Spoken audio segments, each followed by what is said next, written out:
Vídeo de preparação para o Exame Nacional do Ensino Médio no Brasil. Este vídeo diz respeito à questão número 138 do Exame Nacional de 2009. Vejamos então o seu enunciado. Portanto, é-nos dada aqui uma tabela que relaciona produção em toneladas com emissão de dióxido de carbono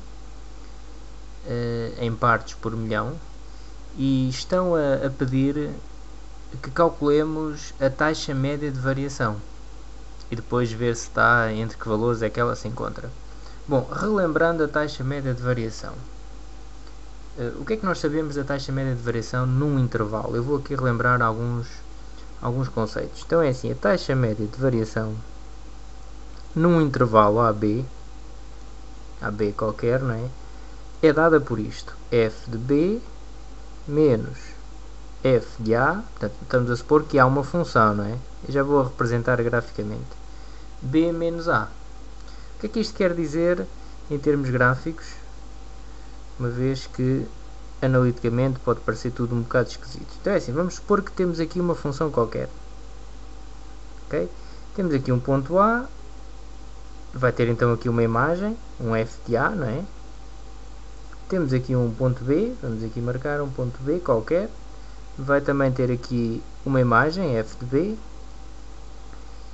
E depois então o que é que nós sabemos a respeito da taxa média de variação? O que é que ela representa graficamente? A taxa média de variação dá-nos então o declive da reta secante à função nestes dois pontos. Ou seja, temos aqui uma reta que passa por estes dois pontos e o declive desta reta é o valor da taxa média de variação. Ok? É igual ao declive desta reta, certo? Portanto, neste caso seria positivo, não é? A reta está a crescer, tem declive positivo, a taxa média de variação teria que ser positiva. Bom, relativamente a isto, deixem-me só chamar a atenção para uma coisa. Pelo facto da taxa média de variação ser positiva neste intervalo, no exemplo que eu aqui fiz, não quer dizer que a função seja crescente, ok?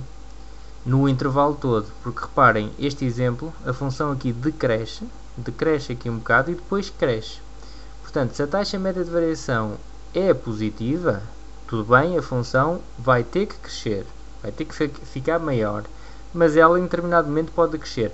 Isto adaptado aqui ao nosso exercício pode querer dizer o seguinte: poderia haver intervalos aqui na variação das toneladas em que os dióxidos de carbono decrescessem. Bom, neste contexto não fará muito sentido. Noutros contextos isso poderia acontecer e a taxa média de variação global ser positiva na mesma, ok? Bom, vamos então entrar no nosso exercício. Isto era aqui uma revisão de taxa média de variação em termos genéricos, ok? Entrando então no nosso exercício, já agora fazendo também aqui um pequeno esboço, porque é possível fazê-lo e pode ajudar a perceber o problema. Vou tentar representar o nosso gráfico então. Temos aqui o eixo da produção em toneladas, ok? Toneladas aqui no X, porque reparem, o dióxido de carbono é em função do número de toneladas. Portanto, a nossa função é o dióxido de carbono, ok?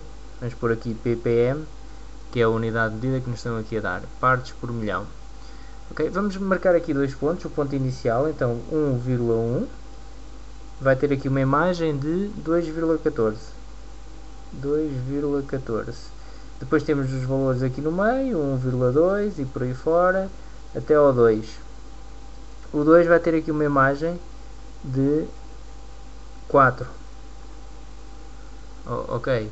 Bom, e nós vimos na nossa tabela que os valores vão sempre a crescer. Neste caso não temos problemas com isso, ok? Os valores da função estão sempre a crescer conforme, portanto, vamos ter aqui valores, às vezes crescem mais depressa, outras vezes crescem mais devagar, mas estarão sempre a crescer, ok? Bom, e agora calculamos então a taxa média de variação desta tabela. Então, como fazemos? Taxa média de variação é igual, vamos então, ao valor da nossa função, aqui no extremo do intervalo, vamos considerar o intervalo de 1,1 até 2, ok? Não nos vamos concentrar aqui no intervalo do meio, não, vamos aqui aos extremos, e vamos fazer então 4, que é o nosso f de B, não é? Fica aqui então 4 menos 2,14 2,14 sobre, portanto, a dividir por 2 menos 1,1, ok? Onde é que vem este 2? Este 2 é aqui o objeto do 4 e o 1,1 vem daqui, do início, ok? E agora vamos fazer as contas. Então ficamos com 4 menos 2,14. Ora, 4 menos 2 dava 2, mas depois ainda temos que tirar 0,14. Ora, se a 2 tirarmos 0,14, ficamos com 1, se tirássemos 0,10, ficamos com 1,90. Como ainda temos que tirar 4, 1,86. A dividir 2 menos 1,1, se fosse 2 menos 1, dava 1. Ainda temos que tirar 0,1, ficamos com 0,9. Ok? Bom, agora para fazer esta conta não temos calculadora. O que é que eu aconselho? Vamos multiplicar por 10 em cima e em baixo, para mais facilmente fazermos a conta, ok? Ficamos então com 18,6 a dividir por 9. E agora reparem, como 18 a dividir por 9 dá 2, portanto 2 vezes 9 dá 18, 18,6 a dividir por 9 vai dar 2, qualquer coisa, e esta qualquer coisa é pertinho do 2, mas isto sou eu a fazer as contas de cabeça, não é? Portanto nunca vai chegar a 2,80. De qualquer maneira, para não haver dúvidas, poderíamos fazer aqui a conta num instante, a dividir por 9. 18,6 a dividir por 9, temos aqui a cedilha, 2, 2, 9, 18, para 18 nada, abaixa-se o 6, não é? Em 6, quantas vezes cabe o 9? Não cabe nenhuma, 0, abaixa-se um 0, cai o 0, em 60 quantas vezes cabe o 9? Cabe o 6, 6 vezes 9, 54, 6 vezes 9, 54, para 66, reparem que caímos aqui num ciclo vicioso, ou seja, isto é uma dízima infinita. É uma dízima infinita, vai dar sempre, portanto vamos colocar a vírgula, não é? A vírgula é aqui, duas casas colocamos aqui a vírgula, portanto isto vai dar 2,0666 e assim sucessivamente, é uma dízima infinita.